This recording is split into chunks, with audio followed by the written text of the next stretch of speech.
Hello, welcome to my podcast. This is Beth Jones at bethjones.net, and I'm so happy to have you here today. I'm very excited about my guest speaker. Today's episode is called Resilience and Writing New Chapters, and I love that title. Kim came up with it. Kim Rogers is here today. Hello, Kim. Hello, Beth. Good to be here. So excited to have you here. And I wanted to share, first of all, I wanted to share the definition of resilience since Kim thought of that. And I just got curious, and it's how well we're able to cope, to adapt, or bounce back when we experience hardship or trauma. And this other one, I really love this definition: to be able to be happy and successful again after something difficult or bad has happened. And I love that, and I'm walking through that right now too. I think a lot of people are. But Kim, you wanted this title, and I just love it, and I believe it's very fitting for your life and mine right now. First, I wanted to share how I met Kim. I met her through my business coach, Diane Cunningham Ellis. I believe Kim was in her Facebook group. And then I saw Kim posting on Facebook, and I thought, who is this lady? She was on fire. Kim is on fire. And then she was posting pictures of Guatemala, coffee pictures, which I love coffee, and just the beauty of Guatemala.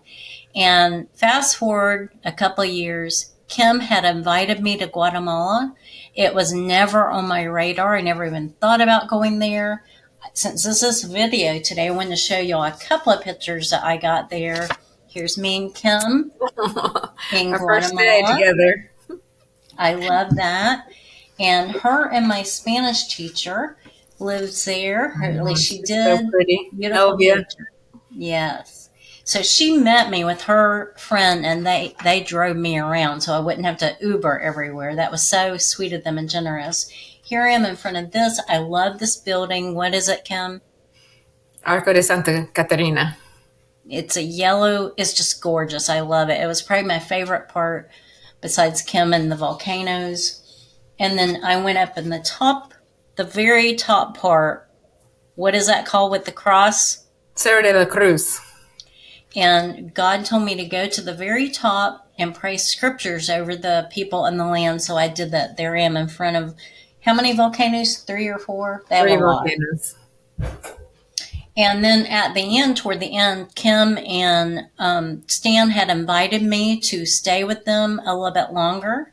And so I got to do that. And we fed some hungry people in the park. That was during COVID. So we were able to bless the poor children and poor people there, feeding them. So that was a real privilege. I also was able to lead a man to Christ in the park. The best part for me was seeing Kim, though, meeting her in person. And then they have beautiful flowers there everywhere. There's a picture of some of their flowers. Gorgeous. And Kim would often get them from the market for ridiculous prices. And they are just fresh, beautiful flowers. So that was quite a trip for me. I was scared to go because of the volcanoes and the earthquakes. But God told me to go. I went. I got to meet Kim in person, and just amazing things happened. So it was such a blessing, such a blessed trip. And Kim showed me all around, was my tour guide, and got to eat with her and talk with her. It was just a real blessing. But Kim, you had gone to Guatemala one time, and then from there, your story began to change. So I wanted you to share what exactly, how and why Guatemala, what happened?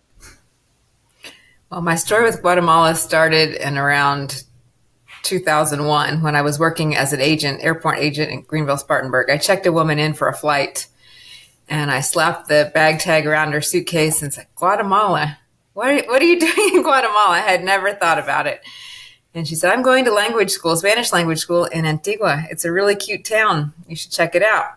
So I took a note, but I didn't get her contact information. I went home and looked on the internet, and back then the internet was not that great. And it was lots of Spanish schools, but I just felt overwhelmed not knowing which school, where to stay, et cetera, et cetera. So it took me, I think, 12 or 13 years before I finally got there. The first time was July of 2013. And I went there on a scouting trip to see if that's where I wanted to take my stepsons for Spanish school. And as soon as I got there, I knew this is the place. So that was my first trip. And then 2 years later, I took the boys and as well as a couple of my best friends and their families. So we had a group of 14 people, and we went for 2 weeks of Spanish school, and we stayed with host families. It's a really good experience. And then I just kept going because I lived in Houston, which the flight is only 2 hours and 20 minutes. So I could leave my house at 7 a.m, be having lunch at the Parque Central, and, around 1 o'clock. So just with every trip, I fell more in love with it. Yeah, it's a very unique place. It's a very poor place, but the people are just beautiful, very generous and loving. I highly recommend a trip there if you can go. It was amazing. Thank you. It was so funny in 2020. I went there. My fourth trip there, I found out my husband was having an affair, and I had a group of 10 people with me on that trip. Well, actually, I was just suspecting. And then I found out for sure the day I left for my fifth trip in November of 2018. So I was kind of in shock, but I had my stepson with me, and I didn't want to ruin the trip for him. So luckily I was really busy and had a lot to do. I was there after the volcano erupted on June 3rd, 2018. Wow. That was when Fuego erupted and had a pyroclastic flow that killed between 2,000 and 3,000 people. Oh my gosh. So during the fourth trip, I had sponsored a student at Escuela Integrada and heard about the volcano, but didn't realize how vast the damage was. And so when I found out, then I started fundraising for victims that had lost their homes and families and such in Fuego's disaster. And I was invited to attend a sponsors meeting at the school in Jocotenango in November of 2018. And so that's was my fifth trip. And when I came home from that trip, then the divorce process began, which was really shocking and upsetting. But I made the plan to go to Guatemala for a year to volunteer, kind of as a pause to sabbatical to reset, get over the divorce, and help others. So I was in the process of doing that. I had to put the house for sale, get rid of everything, get rid of my dogs. And I decided not to put my furniture in storage because I didn't want to be paying like $500 a month for storage and worrying about that. And I thought it would ruin my trip. So I proceeded to give everything or, sell some stuff and give everything away. Wow. But in the process of giving my dogs away, I had slept with them for 5 years, and then I just couldn't sleep. I had anxiety about the divorce because my husband told me that if I got a lawyer, he would get a lawyer, and then we would fight till there was nothing left. So I couldn't afford a lawyer, and I had to trust him, even though people said don't trust him. Luckily, in the end, he came through, and I ended up pretty well. So instead of going to Guatemala in May of 2008, was that 19?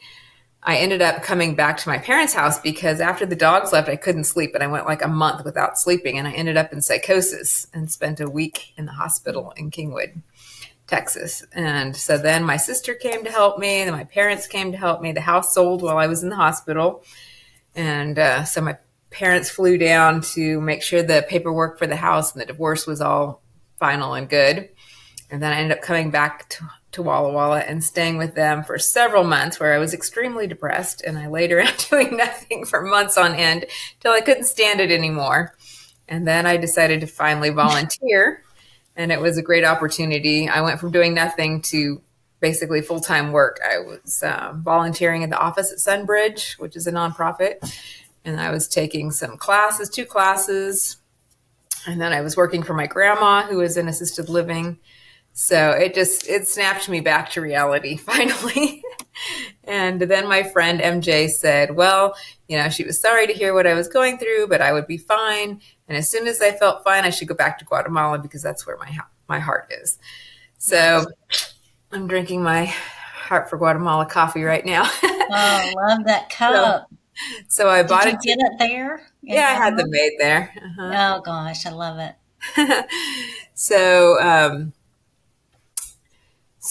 I ended up buying a ticket for December of 2019.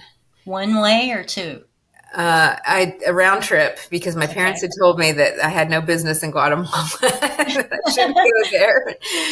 But I said, okay, I'm going to take one more vacation before I settle down. But I had bought a car, and my plan was to go to Guatemala for 10 weeks and then come back and buy a house and just get started with a real job. But I like to do things very decisively. When I I got love down there, that. But I was so happy that on the seventh day I woke up and I realized I have enough money in my checking account. I could buy a house today. And I think that's what I'm going to do. wow. So I called Jorge, my real estate friend. I had already done 2 real estate tours with him. So I knew the area. I knew the price ranges. I knew where the school was that I wanted to volunteer. So I told him Hocotenango. I told him what my budget was. And he said, okay, let me see what I can do. And he made some calls and called me back and said, okay, I can only find one, but it's in Bay Vista, which is an exclusive condominium. And it's right at your budget and it's fully furnished. So let's go look. So we went and looked, and I had already been there before, so I knew it was amazing. And I liked it, and I walked through and I said, okay, I'll buy it. Is that the one I came Yeah. to? Y'all, this house is so gorgeous. I fell in love with it too. I loved it. They have, is it called a terrace or patio upstairs by the bedroom? Terraza. A lot of those have those there, and you can see the flowers and the volcanoes in the distance, a cobblestone street. It is gorgeous. I loved her house. It was so beautiful. Yeah. So I did Fully that. furnished. Fully Yeah, furnished. I did that in December, mid-December. Well, right before Christmas, actually. And I had been there just a week, and a month later, I moved in. So you have to pay cash for houses if you're a foreigner in Guatemala, but it's pretty easy if you got the cash. And Okay, say that again. You have to pay cash. you have to What? pay cash if you buy a house in Guatemala. Why is that? Well, you have to be a resident in order to get a loan. Okay. Makes So sense. if you don't have cash and you have property in the U.S., you could take a line of credit and pull the cash out and do it that way. But I had cash from my divorce, so Jorge. What favor, Kim, to have that real estate friend and then see the perfect house. And it Yeah. was perfect. It was perfect for you. Yes, I really enjoyed the house. So moved in roughly around January 15th of 2020. And then I had my return ticket for February, like a month later. So I just like moved in, finished decorating it, painted, bought flowers and all that. And then returned to the States because I had to sell the car that I had just bought. And I had some speaking engagements lined up. So my plan was to start a nonprofit, Heart for Guatemala. And so I get to my parents' house in Walla Walla, and then there was rumors of COVID coming. But as a previous flight attendant, I wasn't worried because I lived through bird flu and stuff like that. And I'm like, this is going to blow over. My mom said, no, you're not going to get back to Guatemala. And if I would have bought a plane ticket, I could have gotten back, immediately. But I had these speaking engagements lined up, so I didn't want to miss out on that. Plus, I still need to sell the car. So I chose not to go and stay. And then Guatemala was the first country in the world to shut its borders. So the president was a medical doctor, and he decided to shut the borders. So being a tourist, even though I had bought a house, I couldn't get back. So luckily I still had my car, stayed with my parents a few months, and Stan was my boyfriend by then, and I had met him on my way back through Houston on my way down to Guatemala, and he'd come to visit me, and then he came to Walla Walla. So he was also kind of homeless, and so my parents let us stay here for a couple of months, 3 months maybe, and then we still had the car, so we decided to take off. It didn't look like COVID was going to end anytime soon, so we traveled through Oregon. Well, we went to Seattle, then Portland, Medford, where my sister was, and then we decided to go to California because that's where Stan was from, Santa Barbara. So we spent 2 months in California, 10 days in Santa Barbara, some other cities, Monterey and Redding, and then a month in San Diego, which was really fun. And then we went over to New Mexico, El Paso, spent a month in Houston because Stan needed to sell his house and wrap things up. So he worked on that. And during COVID, y'all, she's doing all. During That COVID, was when your everyone was supposed Airbnb era, right? You were your Airbnb era where you were getting these great Airbnbs. Yes. Yes. I kept track of all the money we spent, and our average spend for the whole year of 2020 was like $950, $930 a month for accommodations. Amazing. So that included 14 nights in a hotel, all the Airbnbs, the free stay with my parents, my condo. So it was cheaper traveling than it was to shelter in place. Yeah, Right. Made people mad because we were out having a great time. Not scared of anything, and we never got COVID either. Yeah, that's true. And we all need Kim to lay hands on us. She has got this anointing to be frugal and find frugal things. I was just amazed at her prices, and they were pretty. They weren't like these dumps either. They were, No, we had 100% good positive experiences with Airbnb. It's great. And then we shopped at Aldi, grocery outlet, and we cooked most of our meals. We only went out like 2-3 times a week. Yeah. So we ended up a month in Houston, then New Orleans, Tampa, and then up to Greenville, South Carolina to see my daughter. A few nights there, then a month in Charleston, South Carolina, which was really fun. That was the best experience at an Airbnb. We stayed with Miss Shirley. She was in her 80s, and she was just the cutest. I remember her. And then the last month we went to Brevard, North Carolina. That's a little town in the mountains that's so pretty. And we were there for the fall colors. And Guatemala reopened, and we flew back in November 1st or November 3rd, the election day of 2020. So then we were in Guatemala for, from 2020. And I stayed there until last spring. We traveled quite a bit within Guatemala, had really good times. Then Stan took me on a group trip to Israel in 2022, February of 2022, and proposed to me at the Church of the First Miracle where Jesus turned water into wine. I remember. Yeah. So we got engaged, and then I was not excited about planning the wedding. I was dragging my feet, worried about finances, but people kept, pressuring me. Stan, the romantic one, wanted a wedding in the ruins, so he kept dragging. I came right before you got married. You were in the States still. I came into Guatemala, and you flew back in, and you met me there. So I don't know. Right. I think that was it was during the pandemic. November of 2020. Yeah. Mm-hmm. Yeah, you beat me there by a day or two. Stayed at the Airbnb. Beautiful Airbnb. Beautiful. I loved it. Yes. So we started planning the wedding in 6 months out. So I picked the date February 1st because it was cheap airfare from Houston, and that's where our friends are. Most of our friends are from Houston. So we know so many people. I knew it was going to be big. We planned for 200 people, invited probably 350 to 400. And yes, we got right to 200. Wow. 70 people flew in from the States, Canada, and Chile. That's amazing. People flying in. Wow. Yes. With the help of Chelsea Glass and Hard Travel, they put together a week-long itinerary of activities and dinners from Sunday to Sunday. And everybody who came had a good time. There was no disasters. I was most worried about people, losing their passport or tripping on the cobblestones or something like that. But nothing bad happened. That is true. Because the streets are cobblestone. Kim walks so fast. I brought sneakers, but those cobblestones you can actually trip over. So do be careful doing that. But the streets are beautiful. They are of cobblestone. And I wanted to go to the wedding too. I wasn't able to, but it looked beautiful from her pictures. Yeah.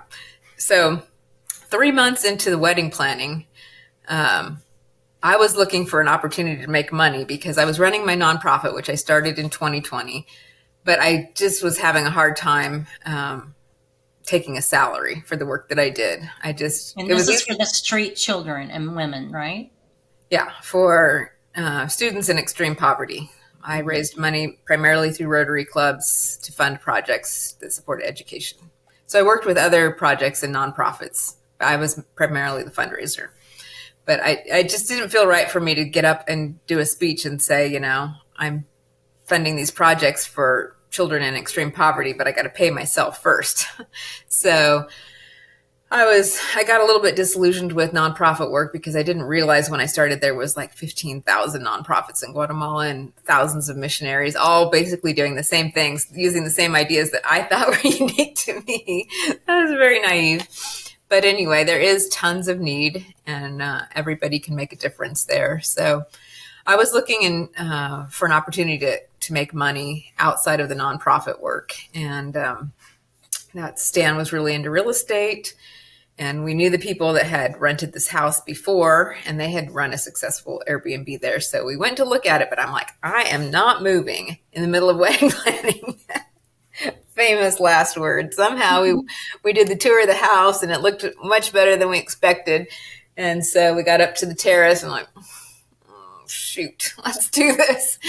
So 3 months before the wedding, I organized moving, which took 18 fletes. Fletes are little like Nissan trucks, old Nissan trucks filled with all your stuff. So it was 18 truckloads of stuff from my house and stuff that I bought to furnish. We went from a 2-bedroom to an 8-bedroom house.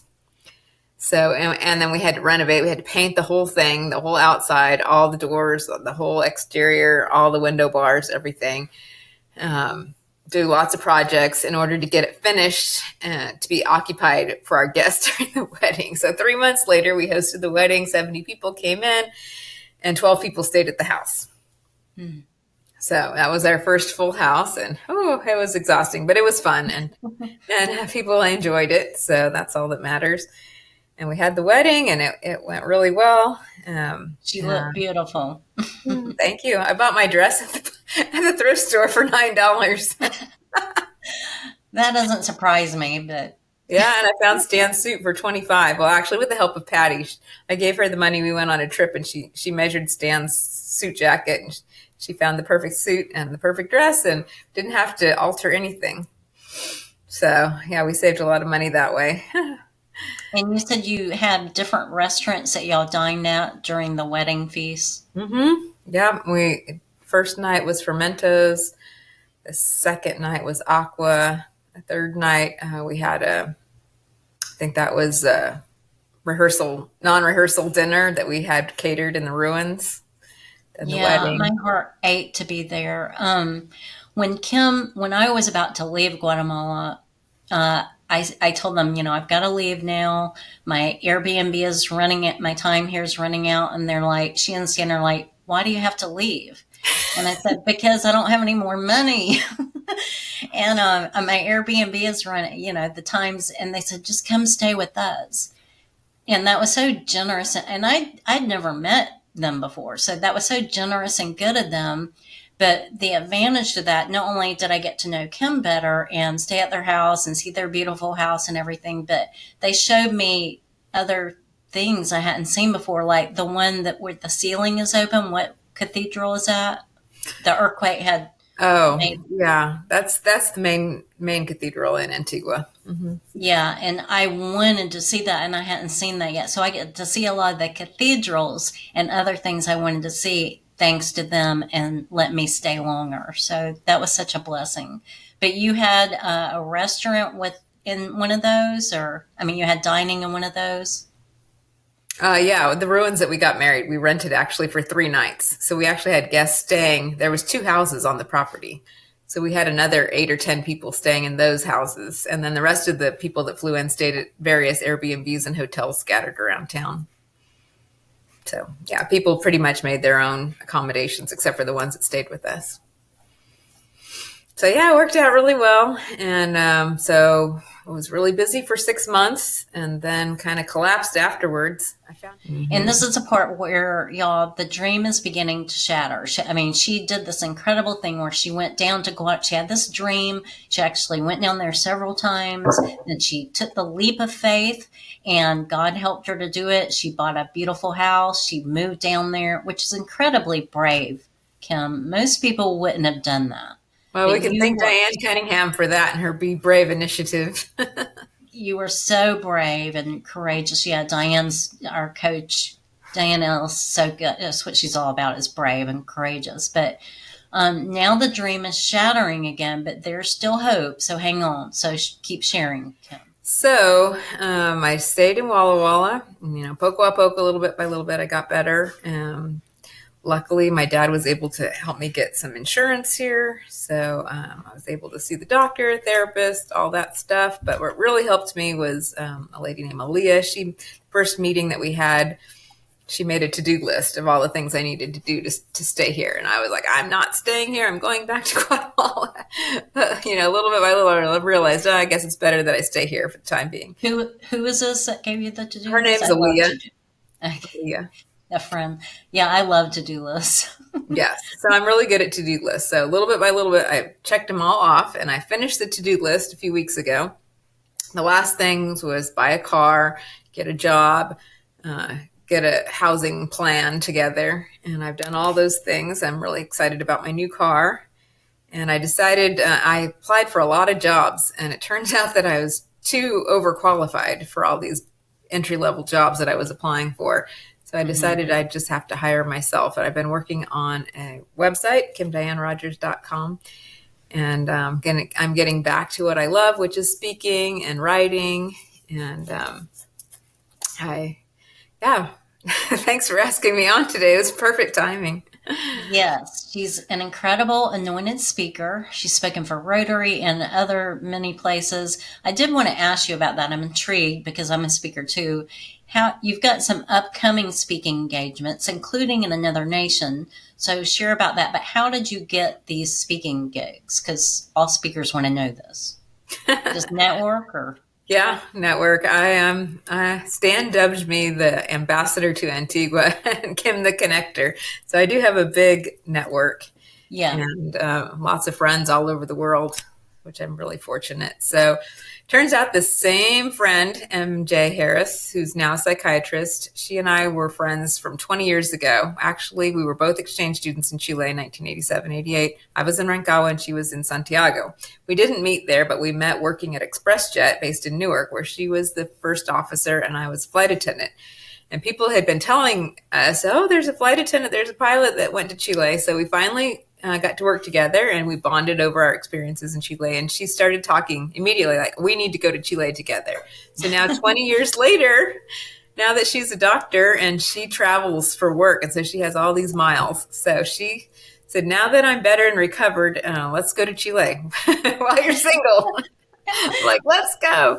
So, we're leaving February 16th, just in a couple of weeks, flying down to Santiago, and we'll spend part of the time in Rancagua and part of the time in Santiago, and maybe go to Viña del Mar. And I'm so excited. So excited. It's going to be a blast. I've been reconnecting with my host family and with my classmates. So it's been really fun. And luckily, I had this time in Guatemala. And so I haven't lost my Spanish. My Spanish is actually as good as it's ever been. Here in Walla Walla, I'm able to use it quite a bit. There's a big Hispanic population, mostly Mexicans, but there's Hispanics from all over here. So I've been going to church at a Spanish service. And, whenever I'm out and about, people are speaking Spanish. So, and my friend does that. Elizabeth Zekra, she goes to a Spanish church and they speak Spanish. But Kim's Spanish is beautiful. It's really, but you took it as a teenager too, right? You started as a teen, is that right? Yeah. I was an exchange student in 1987, Rotary exchange student to Chile. So in Chile, you went to Chile as a teen? Mm-hmm. Yeah, I took a couple years of high school Spanish. Then I went to Chile my junior year, finished up high school Spanish. So I had 4 years and plus my 4 years, including my year abroad in high school. Then I took a year in college. I tested out of the basics and got my minor. And then I didn't really use it because I lived in Hawaii for 6 years. Then I went back to Oregon for 5 years and then to South Carolina. And I worked for the airlines, for Continental Express, later known as ExpressJet, flying for Continental and United. I did that for 14 years. And I used my Spanish a little bit, but not like I should have. So going to Guatemala, was a dream because I always wanted to live abroad again. And it's funny that I didn't use my Spanish that much there because Dan didn't speak Spanish, and we hung out with a big group of expats in Antigua. And so everybody spoke in English, and even our best Guatemalan friends like Jorge, Emilio, and others, they're all highly educated Guatemalans that spoke English. So I was always upset about my Spanish, not getting any better. I did take some classes, both from Elvia and from Liza, and I highly recommend. Elvia has now graduated from teaching Spanish. She's now a lawyer. She's been going to law school all these years. Wow. So really excited Good for her. Mm-hmm. So Antigua is known for all its Spanish schools. There's probably about 15 reputable Spanish schools there. And there's some really good ones, and it's such a great value to go to school and stay with a host family. But you can also hire a private teacher and find your own host family, which is what I recommend. That way the money can go direct to the teacher and direct to the accommodations. Mm-hmm. It costs about $10 or $12 an hour for the teacher, and depending on how many hours you use. And you can stay with the family for probably $200 a week. So you can stay for the whole week with, like, say you want to do 2 to 4 hours a day. I recommend a couple hours a day is enough to start with for most people, because it's really overwhelming, taxes your brain a lot. But if you can hire the teacher for 4 hours a day, do like 2 hours of study, and then have the teacher take you around touring. So it's a tour guide and a Spanish instructor. That's the best value and the most fun. So I would recommend that too, is immersion just in the culture and just being around people that speak it. You're going to learn it faster. But Kim had mentioned a while ago, 2 things. She was a flight attendant for 14 years. I was too for a season, like a very short time. I loved it. It was my favorite job, especially the traveling part. I probably wouldn't do it now with everything going on with planes and disease, but I loved it. And then Kim did it a long time, 14 years. But you also mentioned expats. Some people may not know what that is. Can you explain that? Expat is short for expatriate, meaning reverse immigration, where Americans, Canadians, Europeans, from whatever country, go to another country seeking a better way of life. So there's a lot of economic refugees from the United States that don't have enough money to retire here. They go to other countries, such as, there's many. The cheapest are in Asia right now, but Mexico, Ecuador, Guatemala, Costa Rica, those are all famous. And the beauty of Guatemala and the weather, they call it eternal spring over there because it's so nice. Yeah. Antigua in particular has perfect weather. That's why there's roughly around 5,000 expats in the Antigua Panchoy Valley from all over the world. I was amazed at the flowers, the beauty, and the volcanoes. They're terrifying, but there's something mysterious and intriguing about them. And just the marketplaces where you can go get fresh produce for ridiculous prices. Yeah. So cheap. Yeah, inflation. Guatemala's been hit by inflation just like we have here, which is very unfortunate because the minimum wage is so low and many people work far below minimum wage there.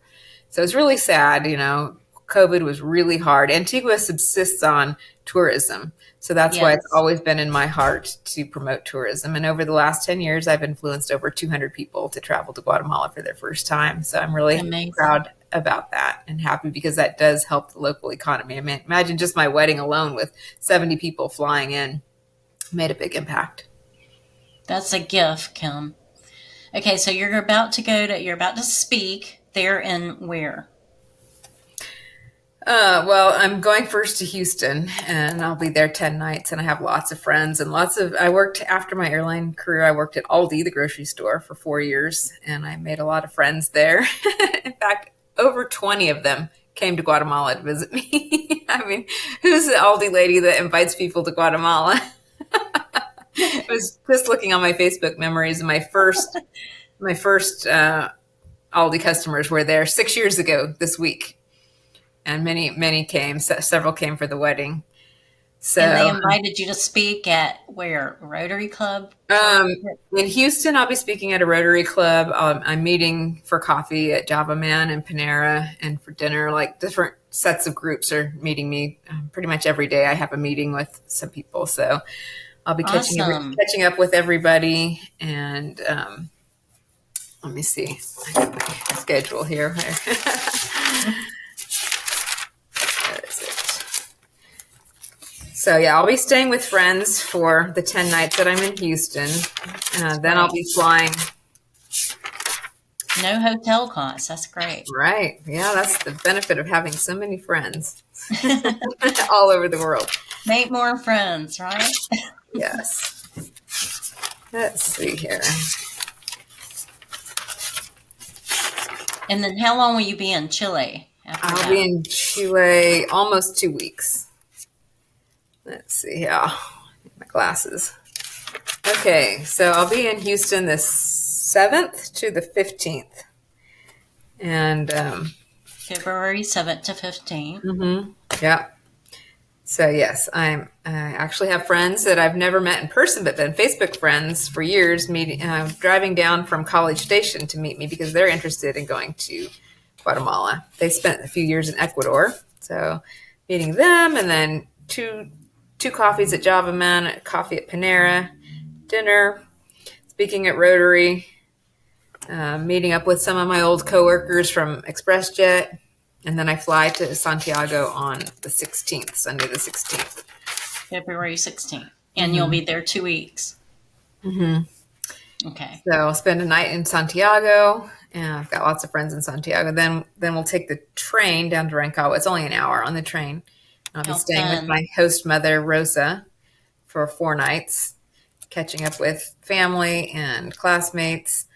And I'm getting in touch with the Rotary Club there because I need to pop in and thank them for the experience that they hosted me 37 years ago. I've been back. This is my 4th time back. But the last time I was there was 20 years ago. I took my daughter when she was 10 for 3 weeks, and now she's turning 30. So I'm about to be a grandmother for the 4th time. I have one grandson with my stepson, Hagen, and then my daughter has 2, a 4-year-old boy and a 10-month-old girl, and she's pregnant with a number 3 that's due in June. So I hope to see her in May out in Greenville, South Carolina. So yeah, I'll spend 4 nights in Rancagua, probably 4 nights in Santiago with my friend Molly. And MJ, since she's a doctor, she has to get a hotel so she can do some online telehealth. So she'll be busy, but we'll still have a lot of fun. We have a lot of things lined up. And then then I'll return to Houston on the 27th and spend a few nights with my friend Noelle. She's going to Costa Rica while I'm there on the front end. So I'm going to spend a few nights with her on the rebound. Sounds so exciting. So you see that Kim's adventure continues and she's writing her book too. I've been after her for a while, but she'll get it done and I can't wait to read it. I'm going to get this one done. I started writing my Heart for Guatemala book in 2020. I got several, I did the outline and did the cover, wrote several chapters, but then COVID happened. And once I got back to Guatemala, I realized, dang, living somewhere is completely different than vacationing somewhere. So my storyline totally changed. So I'm still going to go back and finish that book, rewrite it from start to finish. Part of her story is in one of my books. I believe it's Signs of God's Love. She's got one chapter in there that's on Amazon, Signs of God's Love. But I can't wait to read her full story. It's going to be so good. So she's working on that now. She's about to travel again, and she's on the speaking circuit. Exciting new things coming. Kim, I want you to add, just say anything to anyone listening. If they have a dream in their heart, or it's not happening yet, at least as fast as they want, or to the degree they want, or if their dream is shattered, what would you say to that person? Don't give up hope.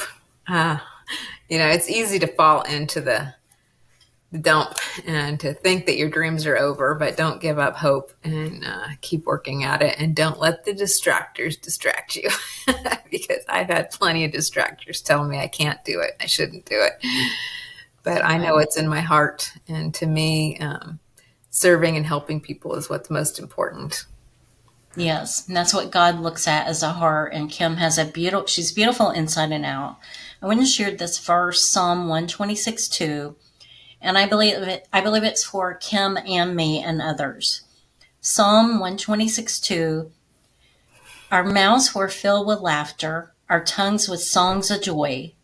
Then it was said among the nations, the Lord has done great things for them. The Lord has done great things for them. And it doesn't always feel that way. It can be painful, hard, but God has great things ahead for you and me, and He will fill our mouth with laughter again. And I believe that. So, Yeah. Kim, thank you so much for coming today. I've enjoyed it. I can't wait to read your book and hear about your travels when you come back. Yeah, it's going to be so much fun. Thanks so much for having me. I appreciate all my friends, their support over my ups and downs, because I have had definitely some great support through You do. friends and And family. how can people get a hold of you? On Facebook? Yep. Facebook, Kim Diane Rogers, Instagram, Kim Diane Rogers, my website, KimDianeRogers.com, LinkedIn, Kim Diane Rogers. It's all pretty easy, simple. Okay, y'all get connected with her because she's a great connection. She's a great friend. So y'all have a blessed day. This is Beth Jones at BethJones.net, and I will talk to you later.